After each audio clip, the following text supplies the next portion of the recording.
¿Estamos? Ok, ok, bueno. Déjame que, a ver, ya estás. Okay. Sí, dale. Sí, un segundo que tenemos que...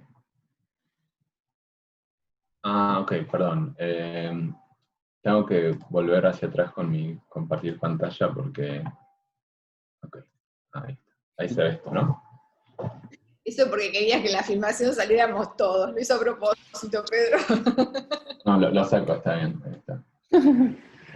Okay, so let's switch to English. Okay, so welcome back to the second part of the talk. Yeah, I'll actually do that. So basically, last talk I tried to introduce operads and paint a picture as to what was going to happen now. So in the second part of the talk, I'll mostly try to deal with three topics in the algebraic theory of operads, which people may know from associative algebras, which is, as you can see in here, is Koszul duality, Gröbner basis and rewriting, and then homology. Homology in the sense of Thor, of Unit algebras, you know, in the sense of what people like to compute Koszul duals. Okay, so I just want to go around some reminders of what we said there. So first, I told you what operads are useful for. The sort of 3 points I wanted to make is that they are useful for organizing higher structures. So they're useful to take the sort of hidden or higher structures that appear in many constructions. For example, in massive products, there are other things called toda brackets. You have notions of higher associativity, higher Lie algebras, higher commutative algebras, or homotopy associative algebras, homotopy commutativeness.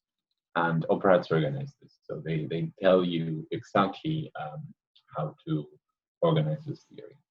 In the second place, operads are useful to construct nice adjunctions between categories of algebras. So the example I gave is that you have commutative algebras and you have Lie algebras, and from the work of Quillen and Sullivan, but mostly, you know, it was sort of set in stone by Quillen, there is an adjunction between commutative and Lie algebras that is what's called a Quillen equivalence. Of course, Quillen defined a notion of equivalence, and then we call it a Quillen equivalence, but it just means that saying that the two categories are Quillen equivalent means that doing some sort of homotopy theory for commutative Lie algebras is the same, and it actually, and this is one of the things that Quillen proved, is the same as doing rational homotopy theory. Now, the third point I wanted to make is that operads, from one point of view, are kind of a meta-algebraic structure. You can use them to study algebraic structures, even though they're algebraic structures themselves. So you can do sort of algebra in a third level in the sense of Hinich. So I talked about this paper of Hinich where he described 3 levels of doing algebra with operads. You can do algebra with modules, you can do algebra with algebras, and you can do algebras with operads. And the third level is this sort of operatic level. And the thing is that in all 3 levels, you can do the same. For example, you can do Gröbner-Kirchhoff basis, you can do resolutions, you can look at syzygies, but the kind of information that sort of trickles down from the third level to the second level is much richer, for example, or as rich as the kind of information you get when you trickle down from the second to the first level, right? For example, if you find a resolution of an algebra, then that gives you a resolution of all its modules. It's something that I was mentioning. Okay. Now, the other thing is, what are operads, right? One has to wonder what operads are and not only what they're useful for. So basically, an operad is a sequence of operations. So you have arity 0, arity 1, arity 2. By arity, I mean the number of inputs. So let me see if I can do what we did last time, drawing. Let me see. So operations here would have no inputs. They would look like cherry tops. Operations here would look like this. And then, and operations here would look like this, and so forth, right? And then it has a composition law that essentially tells you how to take a tree decorated by elements of P, so decorated by operations, and whenever you contract an edge, it tells you how to compose them. Now, this is not the definition I gave, but I want to make the point because we will talk about trees of why this is equivalent. So the definition I gave on this side, what we had was something of this shape, right? There was an X, and then this X had Y1 or Y, let's say YK here, and Y1, and something in the middle, and these were operations themselves. And what I defined was that whenever I chose one of these inputs, I chose this, I don't know, ith input, then I defined how to compose along the ith input. So this would correspond to choosing a corolla as T, so a crown. This would be T. So the leaves are now inhabited by some operations. I choose one of these edges and I contract it in T. And the partial compositions that I defined last time are the simplest case where T here is a corolla. Now, I could consider something a bit more complicated where, I don't know, for example, I have a tree that looks like this, right? I do this, and then I put an operation here, and I put another one here, and another one here, and I say, okay, I want to contract this edge. Well, but the point is that this tree can be broken up into corollas, and locally, the only thing that matters is precisely this drawing, right? And the whole point of this higher associativity is that no matter if I contracted this edge and then this one or then this one, locally, something being defined it everywhere, right?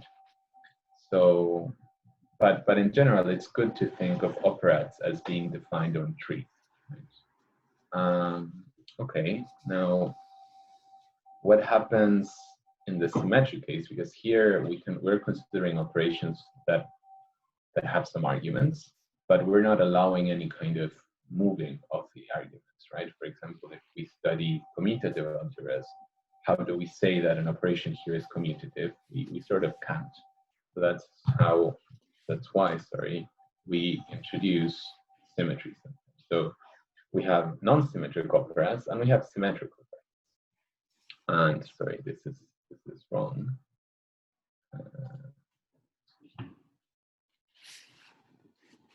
Let me remove this here. So a symmetric operator is a sequence of operations with symmetric group actions. So each one of these, this is an S0 module, this is an S1 module, this is an S2 module, and so forth. And again, it has composition laws, but now instead of being defined for planar trees, you define it just for any trees, right? And again, it's associative in this generalized sense, and it's compatible with the symmetric group actions. What does it mean? It means that if I consider a diagram like this, where here what I do is I take some automorphism of this tree, then this diagram commutes, right? Like in the same way that if you have a corolla, for example, with 3 labels now, because this is not planar, the automorphisms of this is precisely S3, which is the data that I'm defining here. Locally, I extend it globally to all automorphisms of trees. And again, this sort of definition of an operad as something that is given trees and it outputs operations is kind of useful because it's just combinatorially richer, and it's useful to just to do some other constructions. For example, when we have to define, if you know about associative algebras, bar constructions and bar complexes, this interpretation is the way that Kapranov and Ginsburg defined the bar complex. They defined it in terms of edge constructions, and that is just cleaner than the other interpretation. Okay. So we have these objects that are just sequence of operations with compositions, and we can do things with them. So I gave examples. For example, I defined this this opera of Stashev. I defined or I didn't define it myself, but I mentioned it. I mentioned this little disk operad, and I mentioned the sort of endomorphism operad. So in this case, these things are polytopes, and the way to think about its compositions is that the boundary of Kn is made up of products of other Ki's. So basically, the boundary of this is a disjoint union, well, not disjoint, but the interiors at least, of things of the form of Kr times As, and the composition at the ith place is defined by those inclusions. This one here, I gave the picture sort of here. These things are embeddings of disjoint disks that are affine into bigger disks. And the way that we composed it is, for example, if we want to compose this configuration in the second place here, well, we just, shrink it according to the embedding that this defines, and we get a disk. And as you can see, if we have something that wants to be of RET2 and of RET2, here we get something of RET3. 1, 2, 3. Okay. And this one here, the third example, is sort of the prototypical example of an operad. Yes. I have a question. In this case, this is commutative or not? Which one?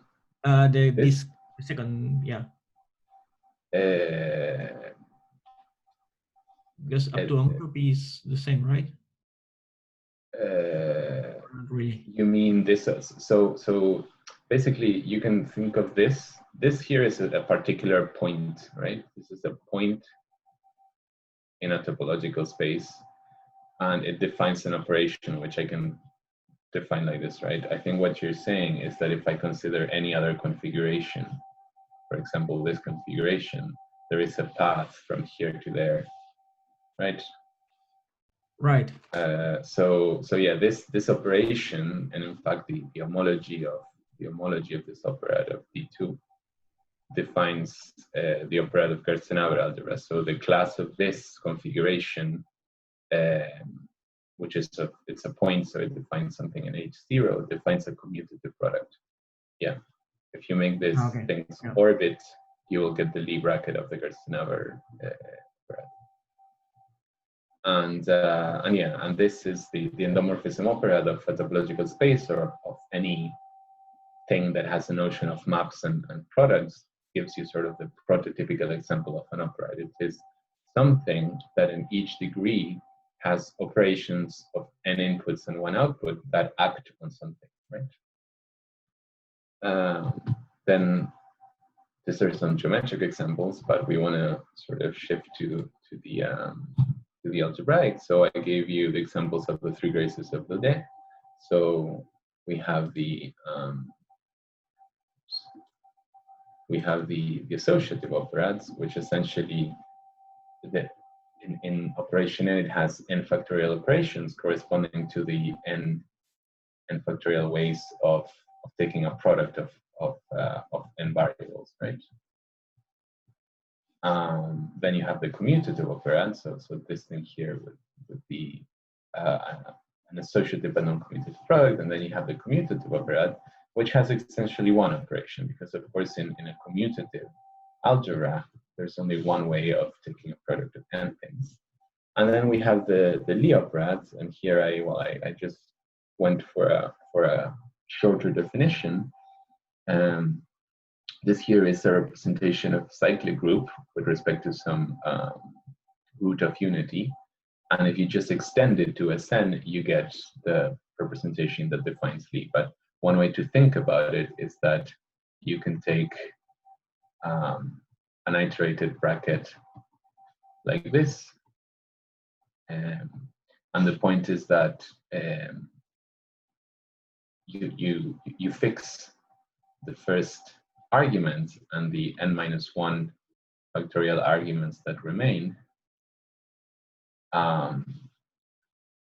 give you, all the Lie monomials that one can form. So if you compute the dimension of this is one-dimensional, and you're extending from a group of dimension n to a dimension n factorial, so you get n-1 factorial, and then the idea is to think that the n-1 factorial elements here correspond to this bracketing of Lie words. And again, because the Lie operation is anti-commutative but not quite associative, there is a bit more of work to do to see that one can almost imitate what happens in the associative world to encode all possible operations of the algebra. And well, here I just showed you a picture of what is K4.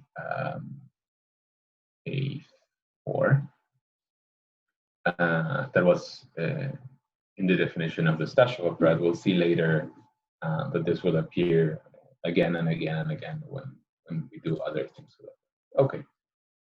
So these were the algebraic examples, the sort of three most important algebras that we care about. And then I did give you more exotic examples, perhaps, with rooted trees. So here, in this case, this consists of rooted trees with its vertices labeled by the natural numbers. For example, I can consider something like this, where this is the root, and this would live in RT3. I can consider this too.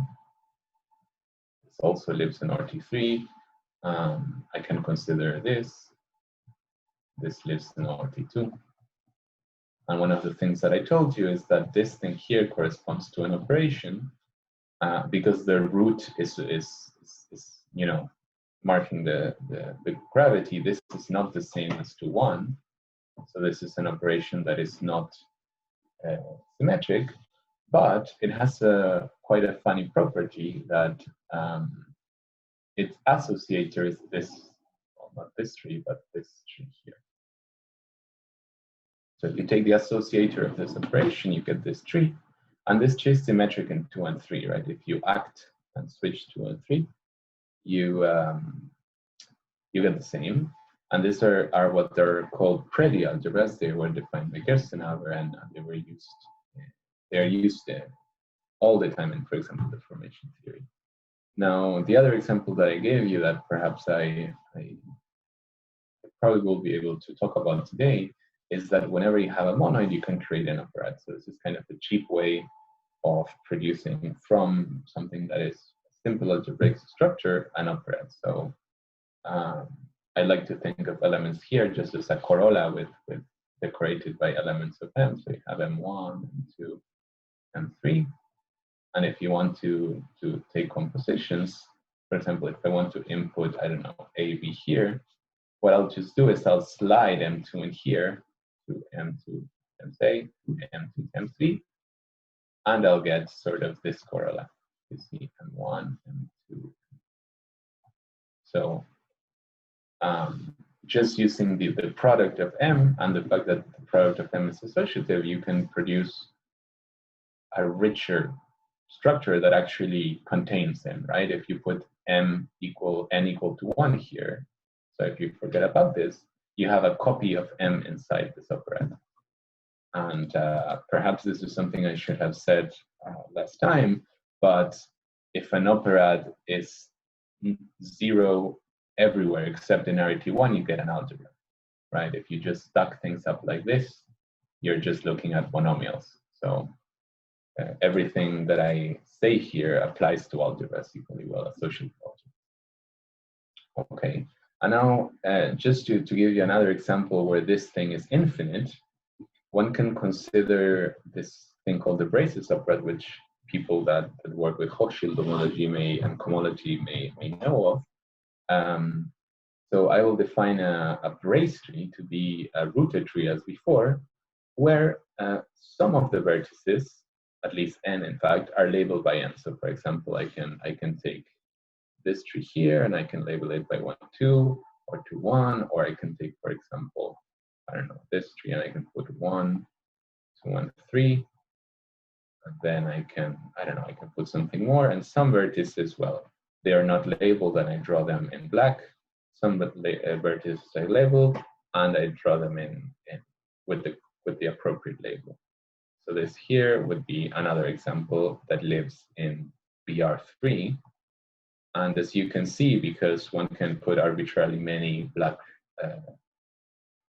vertices, well, this thing is quite infinite in its clarity, but it's a very important operad. And how do you define compositions? Well, that is slightly more complicated, but if people know about how braces appear in Koszul theory, you can think that a black vertex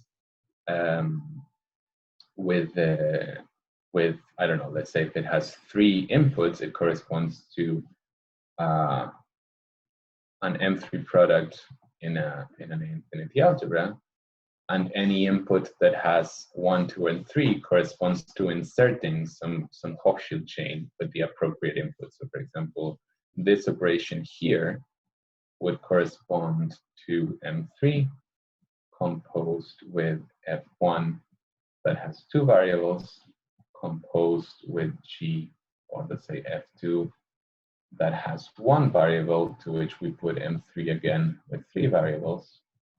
I'm sorry if this is not legible. And then we put some other cochain with, I don't know, X bar and Y bar. So basically, these brace trees are the natural combinatorial object that acts on Koszul complexes of the infinity algebras. So this thing would correspond to this interesting operation with F1, F2, and F3. So if I apply this tree T to this, I get this composition. See, this has 3 inputs. It doesn't have 1, 2, 3, 4, 5, 6. Like, it doesn't have 7 inputs. It's 3 inputs, and it takes 3 Koszul cochains, and it gives me this funky cochain obtained from all those hydrophones. Okay. Now, I want to start explaining how to work effectively with operads. So, like, you know, we have operads in the abstract, we have algebras in the abstract, but usually you want to do things with algebras or with operads. If someone gives you an algebra, you would want a basis for the algebra as a linear space, a PBW basis, normal forms. You want to compute its Betti numbers. You want to, you know, get its Hilbert series. So, well, the short story is that one can do all of this with operads. I don't want to fall into the trap of saying it just works the same way, because that's not true. It doesn't. But what I want to do here is basically explain what modifications must be done to get the same theory that we know from, in the case of associative algebras.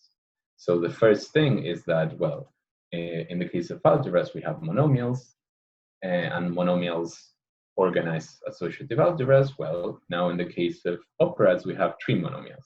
So I think I made the point of drawing many trees before.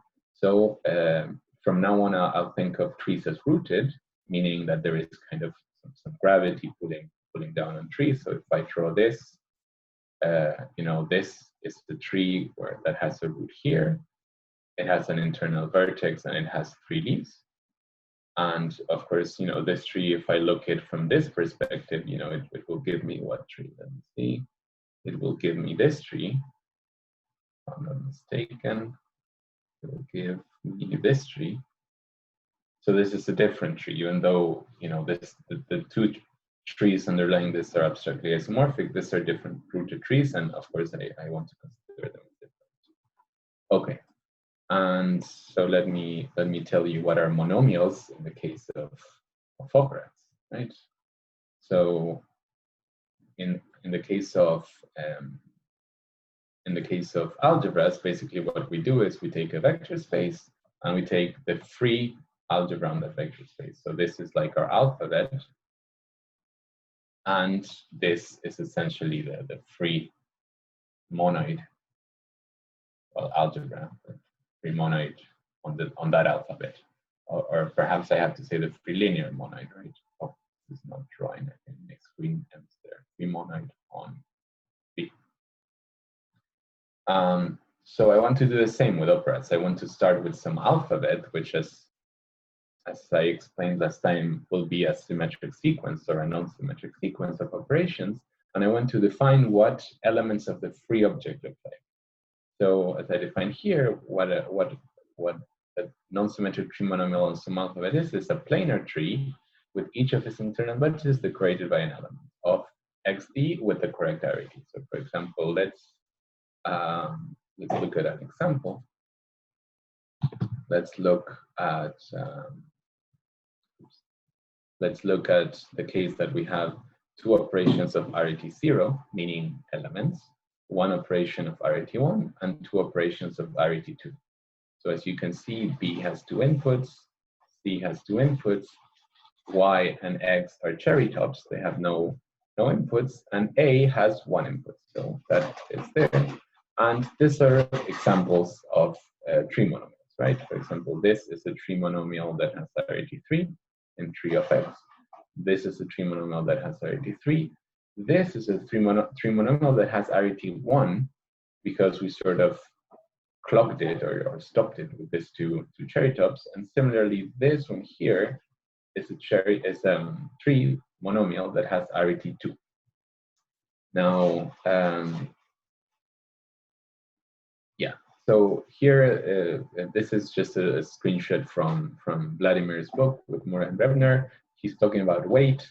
If you're curious about that, that just means the number of operations, right? Weight 4 means 4 operations.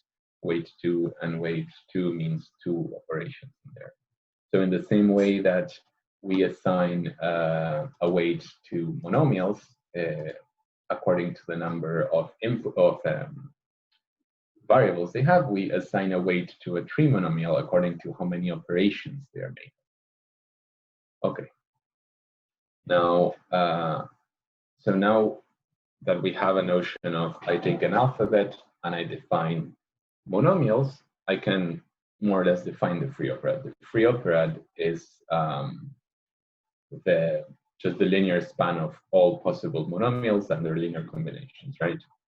So this notation is not the same notation that, for example, you find here. Actually, you have your copy of algebraic operads. You can look at it, but there are many notations for this. For the time being, I'll just say that f of x of n is defined by tree monomials in x of arity n. So, for example, a generic element in, let's say, fx3, for example, a generic element there could be something of the following shape. For example, x with a y, let's say, or it could be something, a z that has 3 inputs. That could also be here. We could have something a bit more, I want to say awful, because when we have RET1 things, you can sort of stock up trees that have finite arity but a lot of weight, and that's a problem, and I'll explain why later. But all of these elements, if let's say x has x2 with an x and a y, x3 with a z, and perhaps I should call this x bar, and x1 with an x bar, this would be elements in here, and I could take the sum, and this would also be an element here. So this would be a tree polynomial, if you want.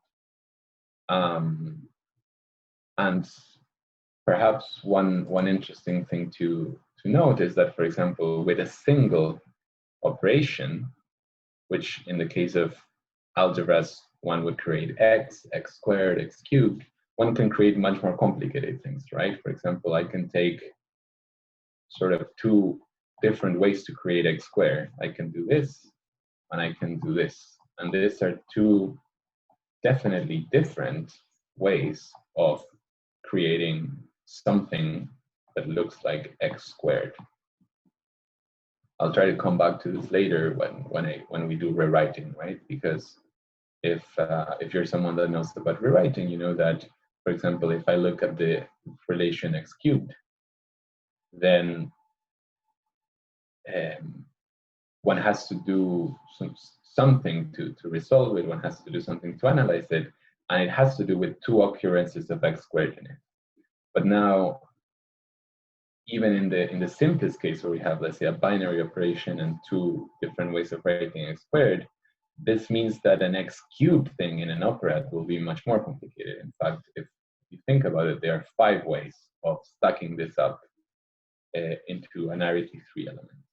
And that means that the ways that x squared will appear in x cubed will be many more even, right? So yeah, this is a good thing to keep in mind if we want to understand how the formalism is the same. We have 3 things and we can multiply and we can add them, but the combinatorics are immediately much richer and much more complicated.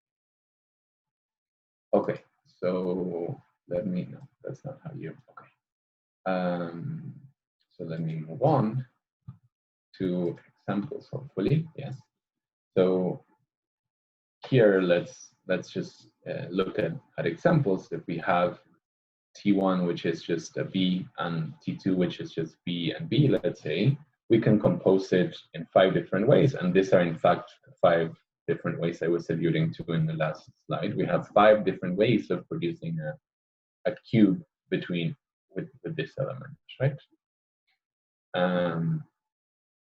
Yeah, so this would be in F of this, right?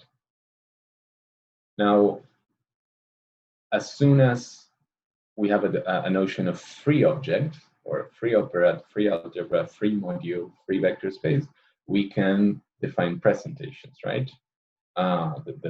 Let's say the first step or the first thing that is not immediate is that one needs to define what ideals are. So what is an ideal in an operad? Well, it's a subsequence, so it's some subsequence of P that is stable under compositions when at least one argument belongs to Y. So if you think about associative algebras, you have just one operation, which is okay.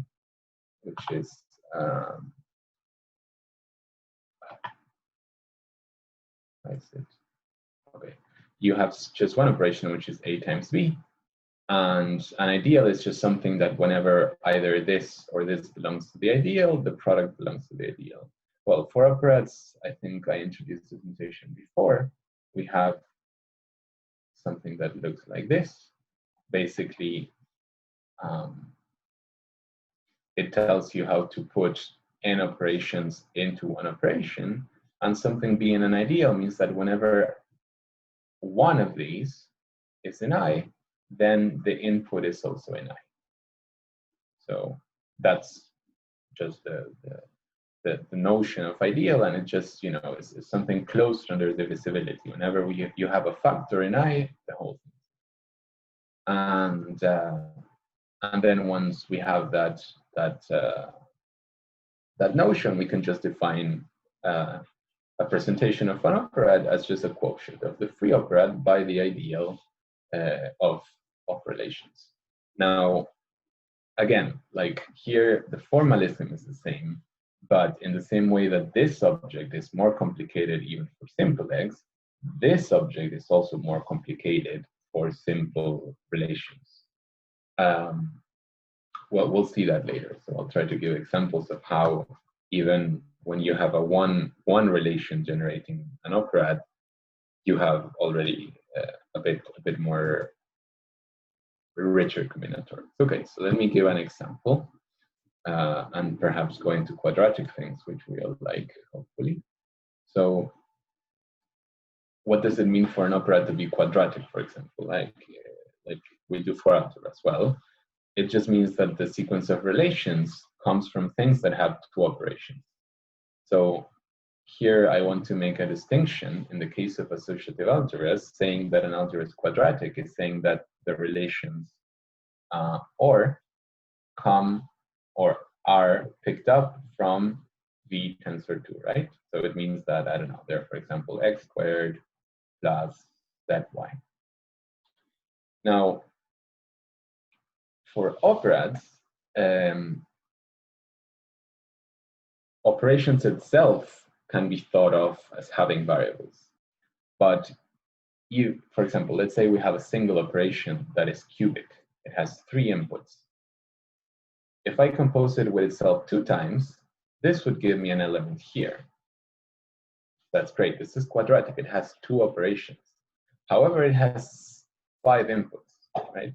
So one should just be careful about this, this distinction between weight as number of operations against the weight of algebras that come number of variables. So, for example, if we look at the associativity of an operation, which can be written like this, this thing has 3 elements, so it's cubic in an algebra, but in an operad it has 2 operations. So it's this and this. So 1, 2, 1, 2. So if we just let x consist of a single binary operation and impose this relation, we get the definition of the associative operator. One can consider weirder things. For example, consider, as I've written here, a ternary operation. Let us call this operation M. And then one can impose kind of associativity for this operation. We can say that M composed with M in the first slot is equal to M composed with M in the second slot, and is equal to M composed with M in the third slot. So this operation would be this one, it's in the third slot. This operation here would be this one. And this operation here would be this one. And again, this is quadratic because it has 2 operations. I think writing it in this way is probably the clearest way to see it, even though it has 5 variables. So yeah, I'm just making a point with this because one needs to shift the way of thinking from variables to operations. Okay. Now, let me see if I have any other examples. Yes, this is the other example I wanted to give. So I mentioned the associative operad, but I also would like to mention the commutative and the Lie operad. So I mentioned before that if we have operations that have some kind of symmetry, for example, antisymmetry or commutativity, we need to consider symmetric sequences. So as an example, which will be useful later, let's consider, again, a sequence of operations, which in fact just has 1 operation. So this thing here is 0, 0, y2, 0, and so forth. And the only operation is something that we want to call a bracket that is antisymmetric. So it spans the sign representation of S2.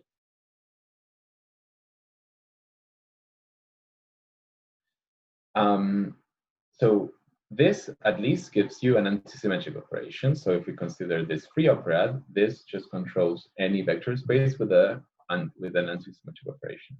Now, if we want Lie algebras, we need to impose the Jacobi identity, which if we translate it here, it will say that x1, oh, sorry, typo here. It will say that I can do this.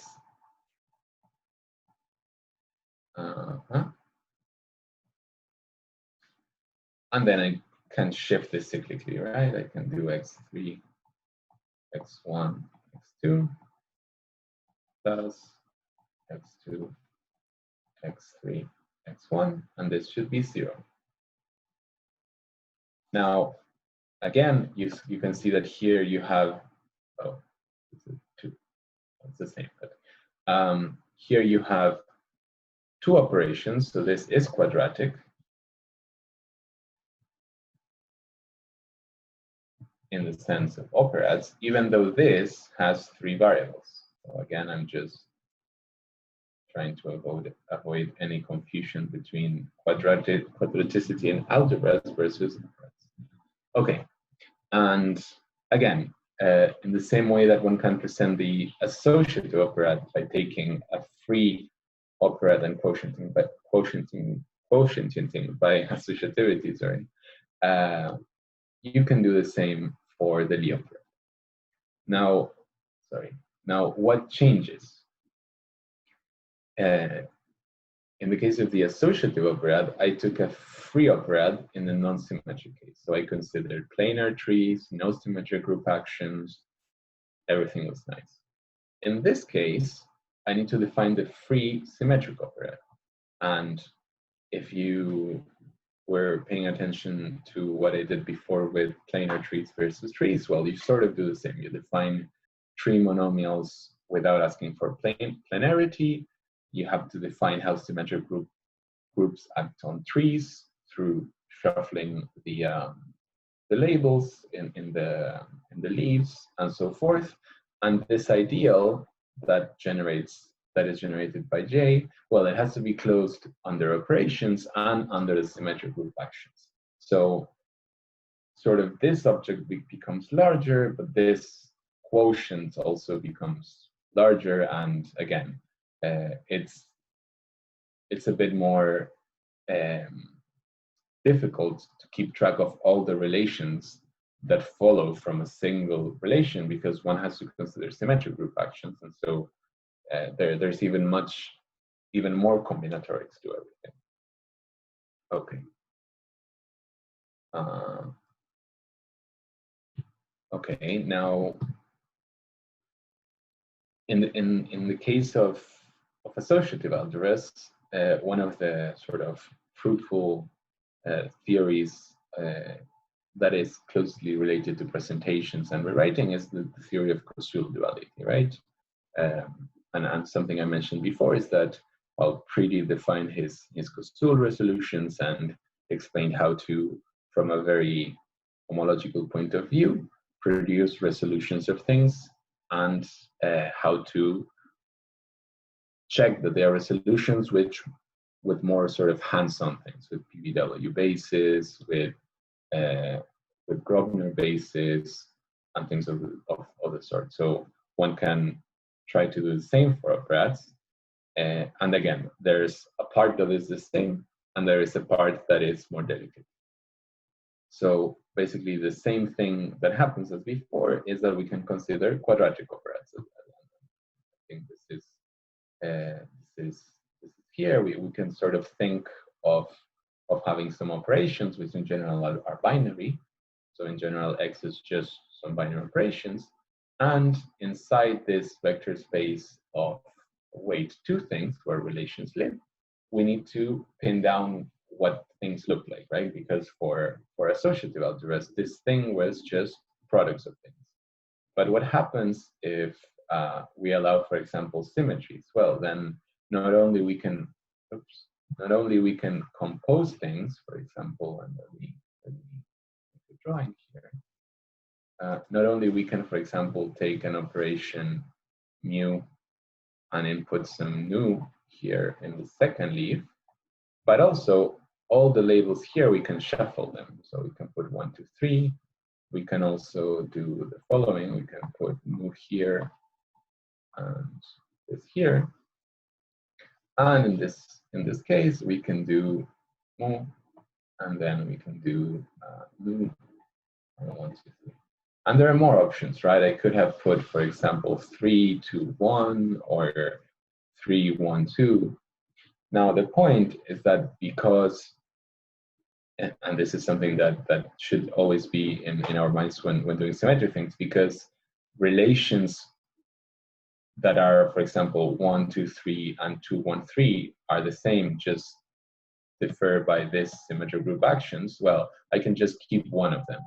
Right? If I have a relation that says that this is 0, and I have a relation that says that 2, 1, 3 is 0, well, one implies the other because the ideal has to be closed by symmetries.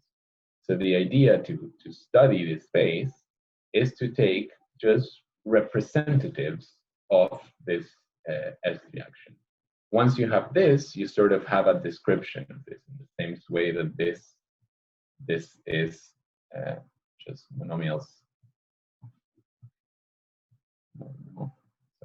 Monomials of weight 2.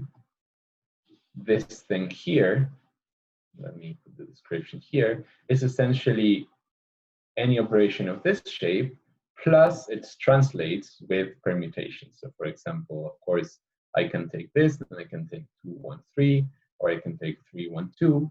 But in the end, if I take this 3, these are the shapes, or these are the things that look like monomials of weight 2.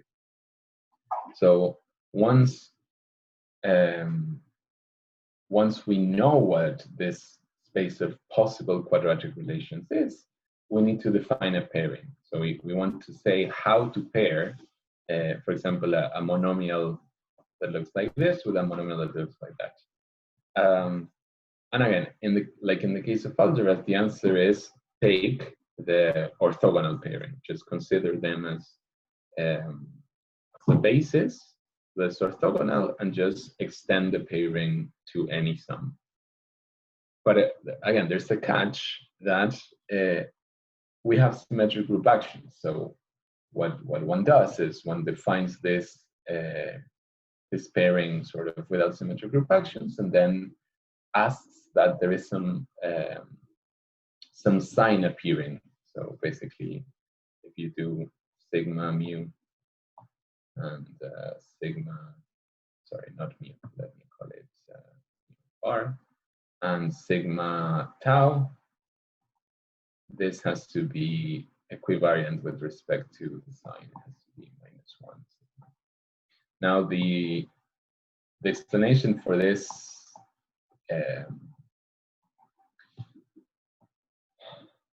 is sometimes you can think that it's completely formal, but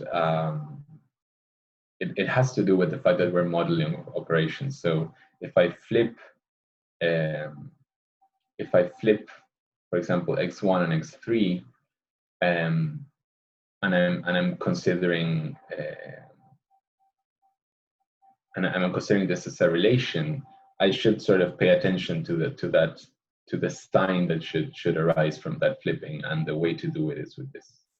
I'm not sure if I have an intuitive way of describing why one has to add that sign in this case that one does not add for algebras. But okay, like the takeaway here is that, again, basically things are the same but not quite, and this little detail as well is what would get us to sort of a coherent theory of, for example, duality. So let me see if okay, so let me now use kind of the board to tell you once you have presentations, relations, ideals, quadratic operads, and duality, what can you do, right? Because for algebras, there's a lot of nice things you can do with Koszul duality of algebras. So let me tell you first what can you do at the level of operads, and then let me tell you why doing things at the level of operads then has important consequences for algebras over these operads. So essentially, as I was saying, the setup is as follows. So you have an operad, E, and you want to study, for example, its algebras, right? You want to study associative algebras. Now,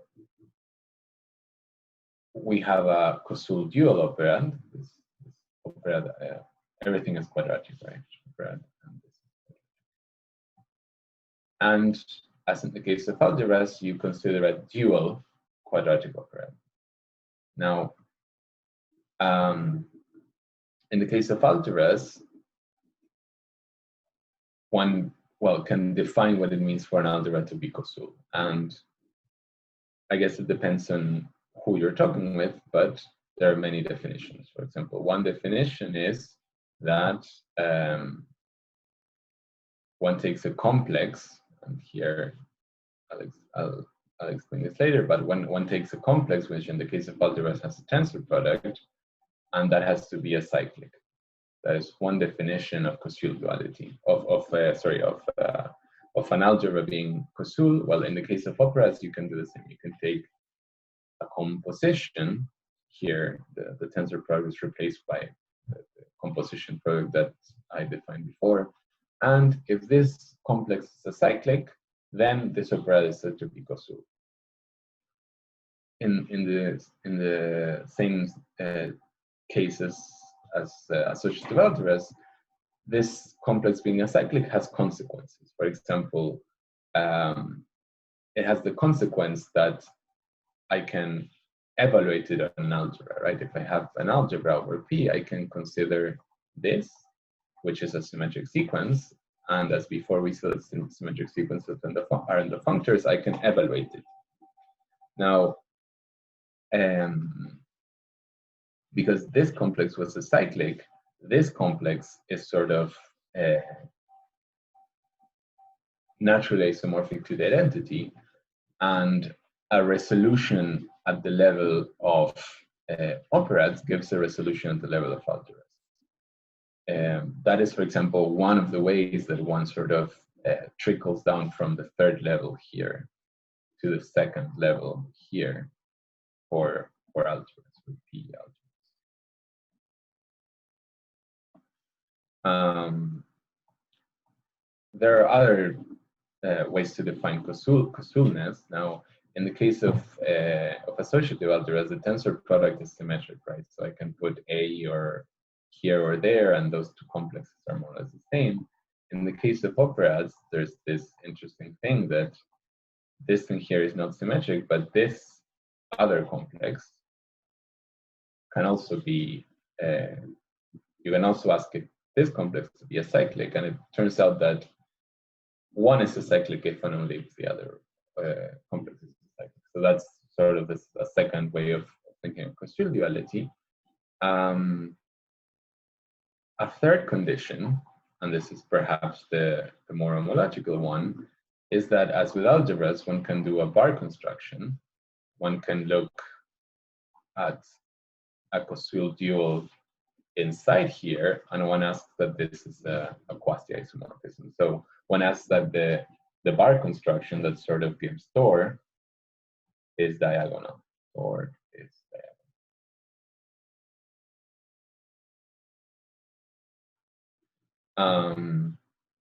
And again, one can sort of check that the three conditions are equivalent, and so one can check one or the other to prove it. Now, as with algebras, in practice, it's sometimes easier to deal with this. It's sometimes easier to deal with this. The third criterion is not quite used, right? Because computing the homology of this is sometimes possible by hand. But as with algebras, there are sort of criteria that is hands-on that allows you to check for Koszulness of an operand. Let me do this. Now, I mentioned last time that Lie, so the Lie operad and the commutative operad were dual to each other. So just to perhaps give you or actually let me start with the associative operad first, and then we can do the other. So I mentioned that these two things were Koszul dual to each other, and basically that is why Lie algebras and commutative algebras are related. Now, let me start with a simpler example, and I think something that perhaps we are more used to is if we have an associative algebra A, then its Koszul dual is an associative algebra, right? So why does that happen, or why is there sort of a Koszul duality theory for associative algebras? Well, that happens because the associative operad is Koszul dual to itself. So let me just show you, perhaps by means of computation, how that happens. So we have the associative operad, right? So how is it defined? It's defined by a binary operation like this. And the relation it has is this minus. So that is the relation. So how do we compute Koszul duals? We need to find things that are orthogonal to the relations, right? So 1, 2.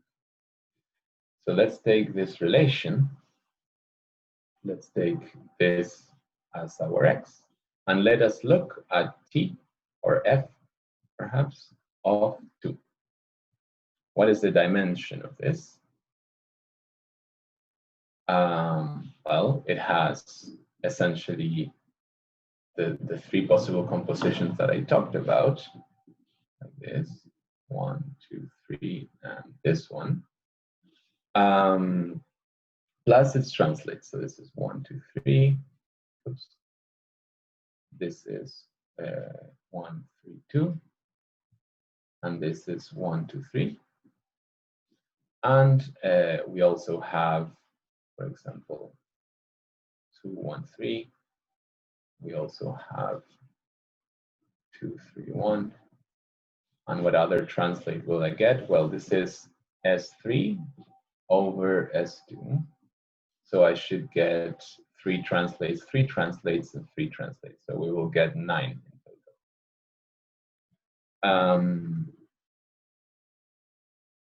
Okay. Now, yeah, I actually now I'm doubting this, but don't worry. What I want to see is what things are orthogonal to this operation. So if I look at something like that, one of the sort of the first thing that one observes, and here is where the sign here's where the sign comment comes in, is that this thing is orthogonal to itself, meaning that, you know, if I sort of put a plus here and forget about that sign rule, if I take the product of this with respect to just the orthogonal pairing, I'll get 0. Now, that means, well, that at least one relation of the thing that's dual to this must be associativity. And now one here does sort of the usual trick of determining the size of things and says, okay, if this is here in this, yeah, this should be 6-dimensional, sorry. If this relation is there, then, well, its translates must be there. But now the relations here, which are 6-dimensional, sorry, and the thing that this one's here, which is also 6-dimensional, gives me all 12 relations that I should have put here.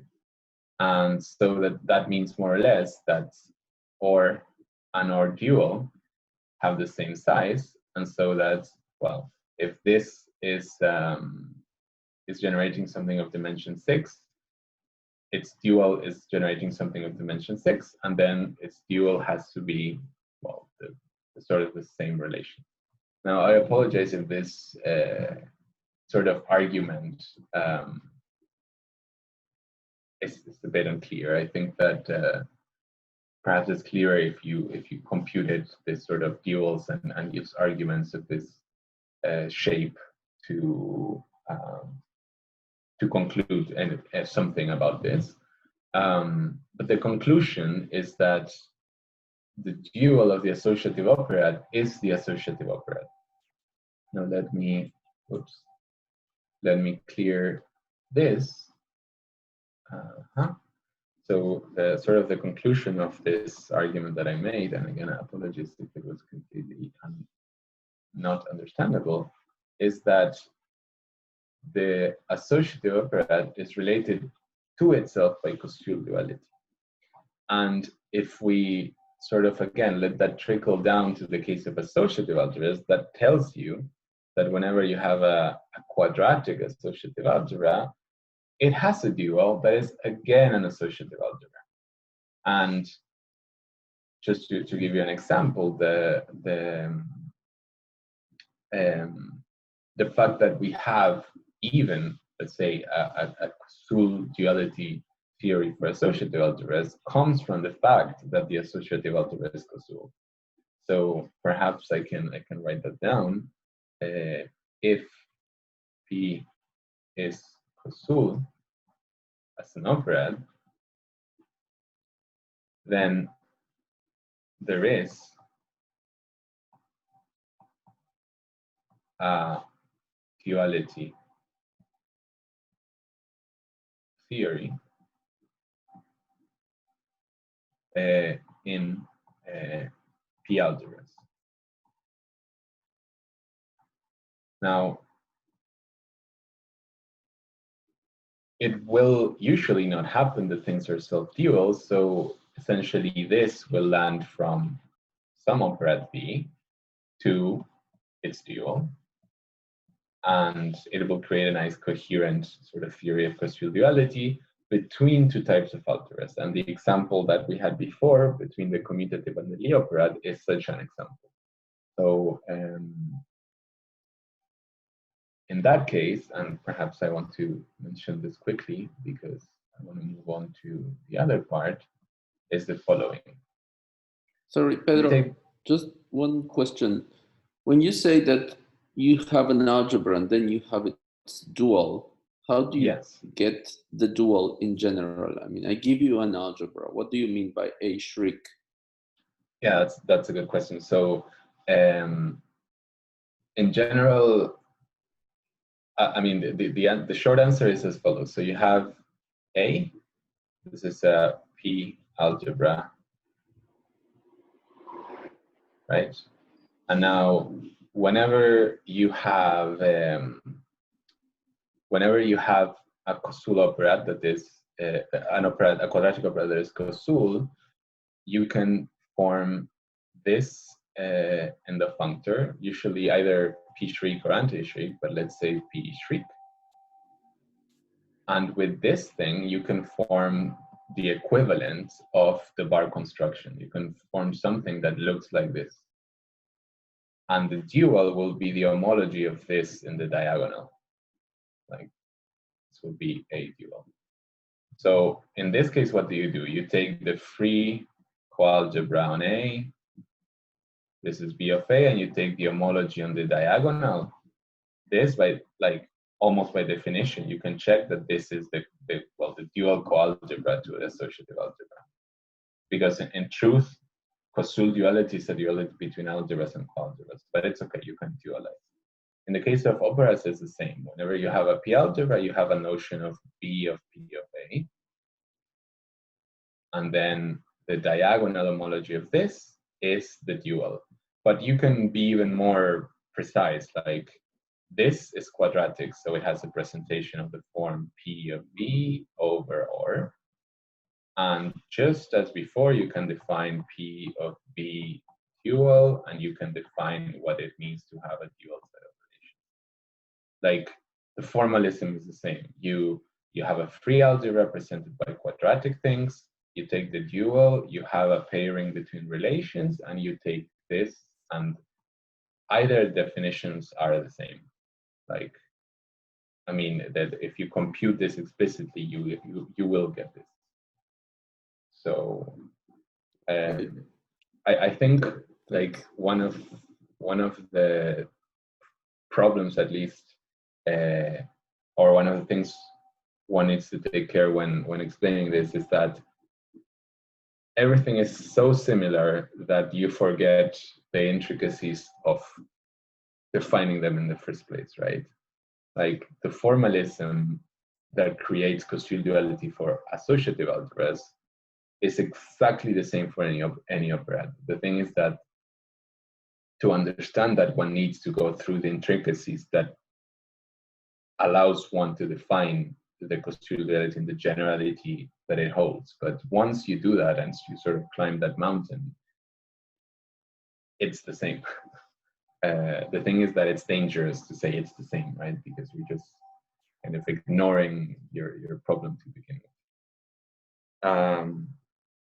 So yeah, and so sort of to go back to Pablo's question, if I have, for example, a Lie algebra, G, what can I do? I can consider its Chevalier-Eilenberg complex, which is just the symmetric algebra on the suspension, right? This thing, sorry, the coalgebra. This thing is a commutative coalgebra. I can do the same thing of grading it by weight and length, and I can consider its diagonal homology, or homology if you want. And this thing is a commutative, let's say cohomology. This is homology, I'll do cohomology. This is a commutative algebra, which is the Koszul dual of the Lie algebra. Similarly, if you take a commutative algebra A, you can take something called the Harrison complex, if perhaps you have bumped into it. So essentially, there are two ways of defining it, but one way that you could define it is using essentially A tensor N, like the Hochschild complex, and then you keep you just keep the invariants, and if you take the sum of this, is that right?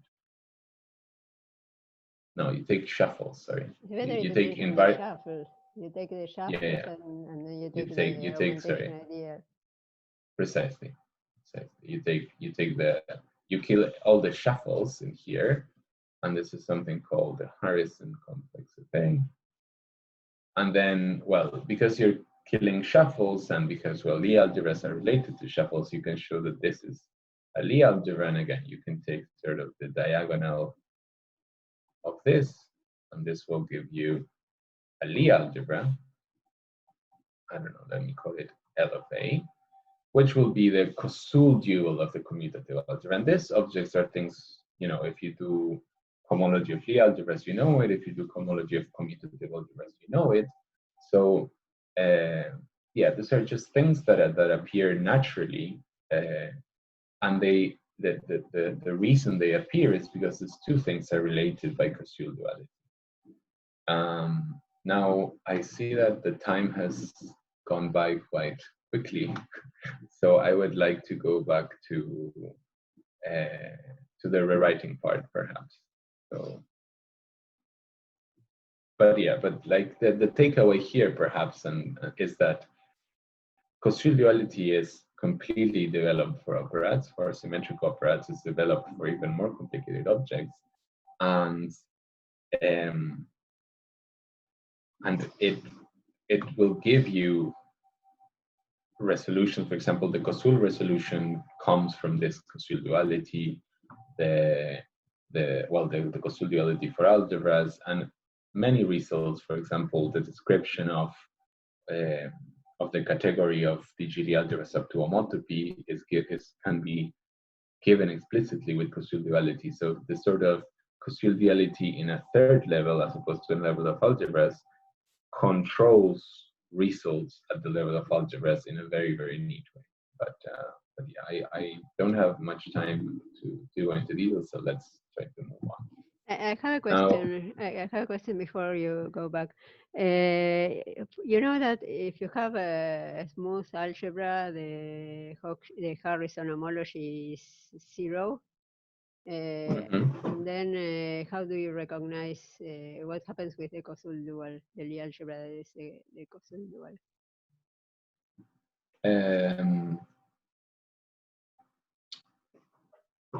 Right, so what happens, if I'm not mistaken, is that, so in the case of associative algebras, if you do Hochschild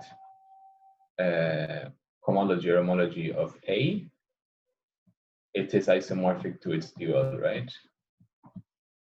Like there's an isomorphism here. You have to understand it in the correct way. Yeah, so there's a shift, right? So if you have P here and Q here, you will have Q here and P here, or something like that. But for the algebras, it should be similar. Like I never thought about it, but yeah, but this is for all the algebra. Yeah, and so in general, there's something called under Quillen homology of an operad. So you have something like this, and then we should be like the Harrison homology. Yeah, so there should be a relation between these two things. These two things are probably isomorphic. With a shift of degree. Yeah, because essentially passing from P to P shriek produces a shift in the homological degrees and in the weight degrees. No. I mean that for algebra, you have the Andre Quillen homology. Is not isomorphic to in degree n. Let's say it's isomorphic to Harrison in degree n+1.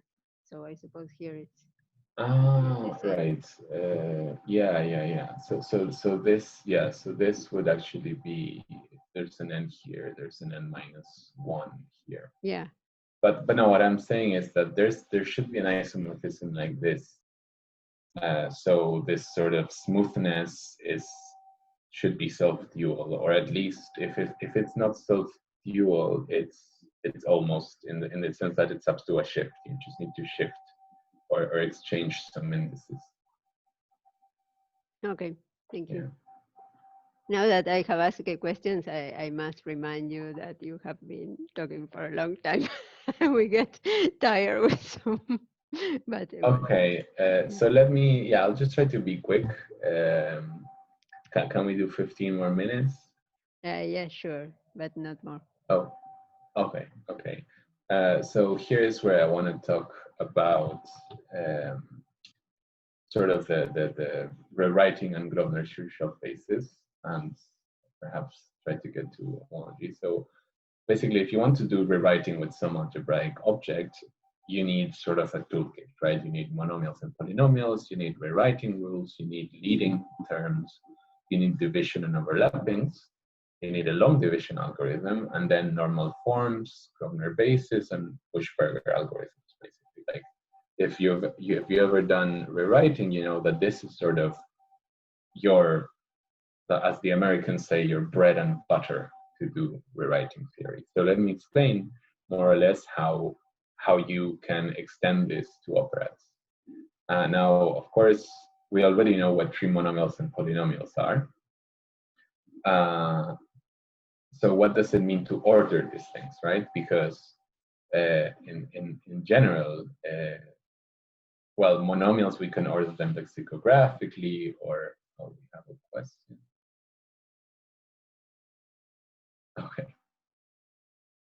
Okay. So what does it mean to order three monomials? So in this case now we have things that have different arities. So in some way it's not the best idea to compare monomials that have different arities.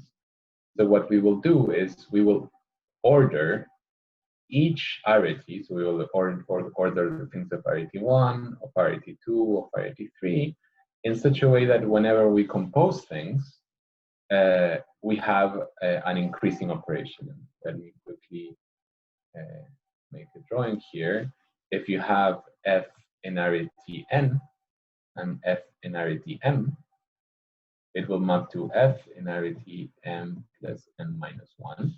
And what we're asking is that whenever I take new circle I, for example, this operation has to be increasing with respect to the order here and the order here. Meaning that if I put something here that is small, and then I replace it with something big, well, the same happens here. The results are comparable and one is bigger than the other. And as it happens with algebras, the idea is that we can order the operations, because we can order operations, we can order monomials in X. And when I say monomials, I mean monomials. I don't mean three monomials. I literally mean that if this has X and Y in arity 2, I will take monomials in this. And one of the first things that we do, as we usually do, is sort of go back to what we know to order tree monomials. So let me give you an example here. Oops. So what we will do is use something called path sequences. So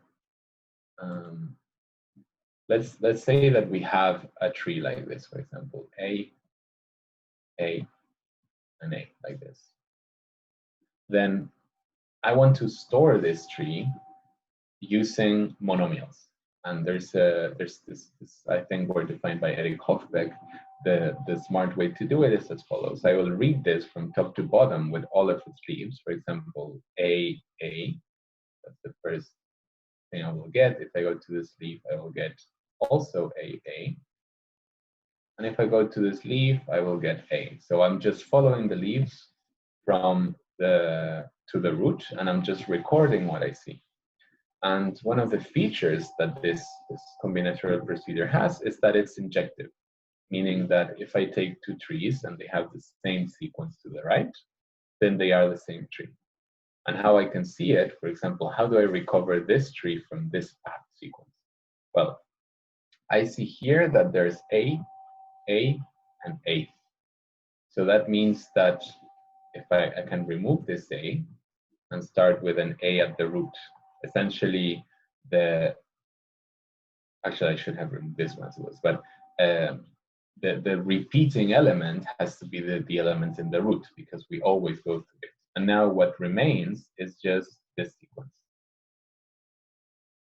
So what does that mean? That means that attached to the second slot, this is second, this is third, this is first and this is second, attached to the second slot is something that creates this path sequence. And I can play the same game here. This means that at the root of whatever was there is an A, and it has arity 2 because it has two leaves. So there's nothing more than that. And this says that this is attached to the second slot. And this one says that there was something there and nothing more because this became empty once I removed the A. So I can think of tree monomials, which are useful combinatorial objects to do computations with operads, as path sequences. And because now I can do things with monomials, I can do things with tree monomials. I hope that that's the idea. So so for example, well, here I have many examples that perhaps I will skip because you already gave an example. But now let's suppose that we have one binary operation, right? Now, we know how to order monomials in A. We can order them, for example, by graded path lexicographical, let's say, path lexicographical order with the degree. So for example, we have A squared, A cubed. Well, it's less than this because we have A, and then we have A squared and A cubed. Okay, A cubed is larger than A squared, and we move on.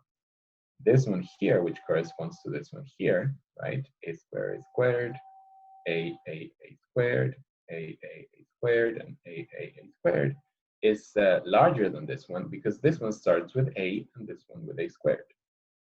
And as you can see, this gives you a total order on operations with 4 inputs, for example. And these are the 5 operations that I was mentioning before. So this just tells you that, well, if you can order monomials, you can order tree monomials. So that's kind of brilliant. Now, what happens with divisibility? What does it mean from tree monomial to divide another tree monomial? So combinatorially, well, a tree divides another one if you can find it as a subtree with the correct labels, right? And algebraically, well, a monomial or a tree monomial divides another if you can sort of, fill it up with other monomials and get the larger monomial. And well, one can prove that these two notions coincide algebraically or combinatorially. Divisibility means that you can build one from the other with more compositions. But again, because operatic composition is much more complicated, divisibility is more complicated. just to give you an example, consider this tree monomial. It has many divisors. You have sort of the trivial divisors, which are variables, and you have the divisors, which are sort of things of RET3. And you can consider this subtree, which gives you this divisor, and you can consider this tree, which gives you this divisor. So, well, it has this two as divisors. Now, there's something a bit funnier that happens, and here anyone that has an overlappings will be alarmed, that this sort of A cubed has two, well, not alarmed, I think. Actually, this is exactly what happens with algebra. So I was thinking of another example, but in this situation, you have two divisors that look like this. They are the same divisor, and they are sort of, they live in different places of this tree, right? One lives here, the other one lives here. There's something funnier that could happen. I could, for example, if I went this way and I sort of added this here, I would have more copies of this in different places, right? Okay. Now, once you have a notion of order, you have a notion of leading monomials. Once you have the division, and well, if you have division, you have overlappings, you can do rewriting, meaning, let's start with this example that we had before, right? This thing here. Well, it has two occurrences of this monomial, and well, in the order that we had before here, this is sort of, well, small, and if we reverse the order, is the largest one, so we can go back to this.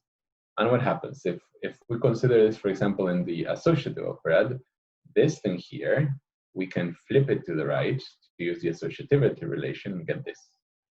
Or we can flip this to the right and get this. Now, this is not obvious, but let me draw it, because I think that drawing is sometimes it's not clear how that happens. You have this at the top and this at the bottom, and I flip this to that using associativity, and now this is still there, right? So that's how you get this.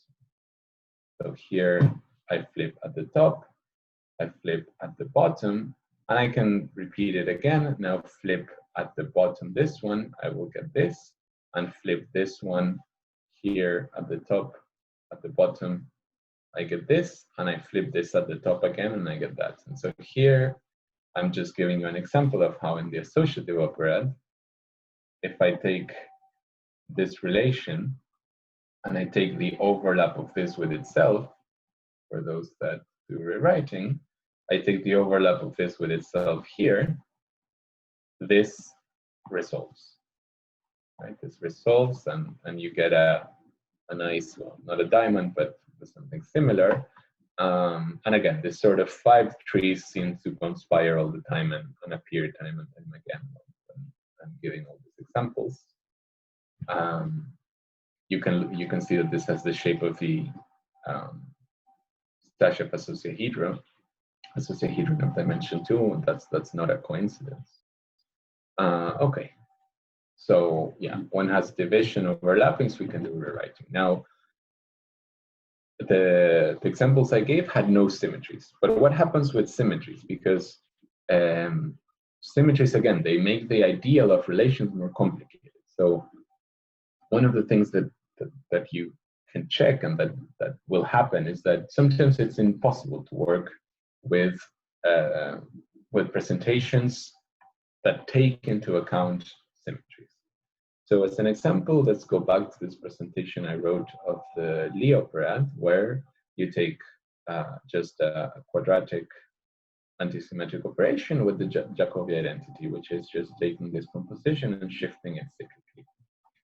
And let's say that we try to do rewriting with this. We take total order on monomials, and everything is great. So the question is, which one of these should we take as the leading term?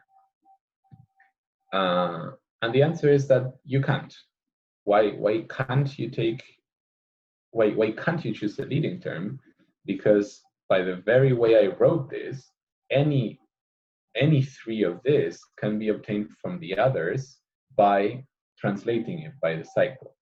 So if this leading term is in the ideal of relations, in the ideal of leading terms, relations, this will be there too, and this will be there too. And then there's no normal forms. If everything is the leading term, then nothing is a normal form, right? So that completely sort of ruins our hope of having some kind of rewriting. And the way to fix it is to try to sort of forget about symmetries a bit, not completely, but in a bit. So basically, remember that when I was writing all of these trees, I was mentioning how one can take representatives of the cosets of S3 with respect to S2, which is sort of one of the subgroups.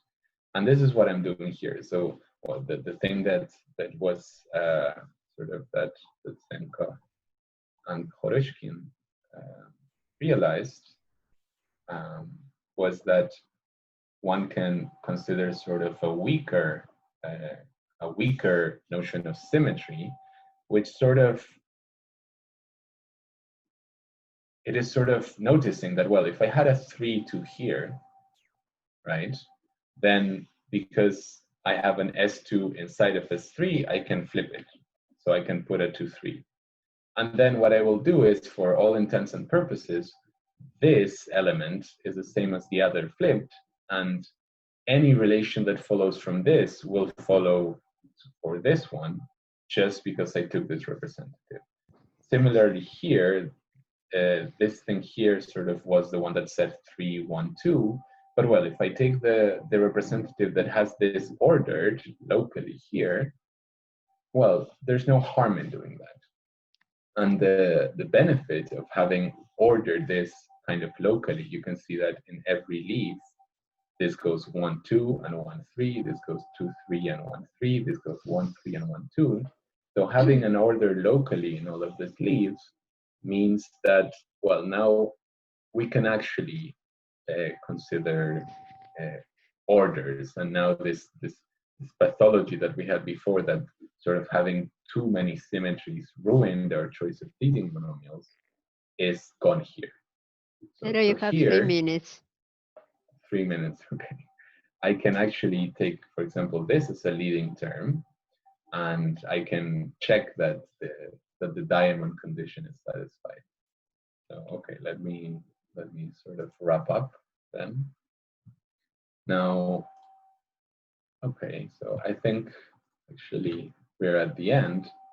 So here I want to talk for the last 2 minutes about what happens with the homological side of writing theory, right? Because I was talking about sort of the algorithmic side, but there's a very interesting and rich theory that, for example, was explained by Yannick in the paper on the homology of associative algebras, which says that instead of perhaps keeping dealing with the normal forms to study the algebra A, one can consider the overlappings, which are sort of the pathologies of the algebra, to study this, to study Tor of AA. So to study the homology of the bar resolution. And the way that one studies this is by taking sort of relations and stacking them up, stacking them one next to the other to create the so-called Yannick chain, right? Now, one can try to do that for operads. One can try to take a tree, for example, here, and say, okay, let's suppose that this is a relation. Well, then it overlaps with itself here, right? We can sort of put this, and we have a relation and a relation, and I can put it also here. And I have a relation and a relation and a relation. And you can see how this combinatorics now sort of is chaotic, right? You can see how by looking at overlappings of trees that fork, these chains are no longer linear, no longer behave in this nice left to right way, but sort of go in every direction. And the answer is that we can try to produce Yannick chains for operads, and this has been done, for example, again by Dotsenko and Khoroshkin, in some cases, for example, in cases your relations are given by things of this shape and this shape, then things sort of can grow to the right and then to the left and to the right, and then things are sort of directed up to this sort of turn, and you can do combinatorics with this in the same way you do combinatorics with link chains. But in general, even if you consider, and I can give you this as an example, if you consider this and all 5 trees as before, so this is a monomial operad, monomial operad, and I'll finish with this. One can check that if one does the bar construction of this and computes its homology, it will have sort of unique chains that it will have multiple unique chains for single overlappings. That's what I want to say. So in the case of associative algebras, an overlapping gives you a chain or gives you nothing. In the case of operads, overlappings can give you one chain, then they can give you no chain, or they can give you multiple unique chains. And this is already kind of heartbreaking because the combinatorics just explode. And not only they can give you unique chains in many ways, they can give you unique chains in different homological degrees. So this beautiful sort of purity that happens for associative algebras is broken even for this simple case of a monomial operad. And yeah, this is well some of the things that can't be done for operads or in the case of Anik's work, but one can adapt things to make them work. Okay, I'll stop here because yeah, it's been a while. Okay, thank you. More questions? And thanks for your patience, given that this was quite long.